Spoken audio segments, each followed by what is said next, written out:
tapın. İlayim sen kuda kalsa hayır tapasın. Yaxşı puldan Sağda hayır git tapın. tuttum. Ama sodalaşmanla gel yanına.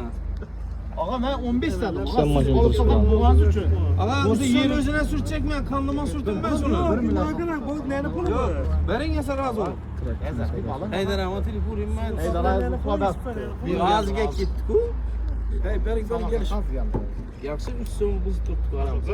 Ben paylanmaga sonra tutmam. Ben 12'de tuttum ağa siz 57'ye sonra bilirsiniz olmasa. Bu yaxşı kras kesən bak bu brat. Mən hem satacakman. Ha savda bolsa ne YouTube'am çıktı izleyin diye.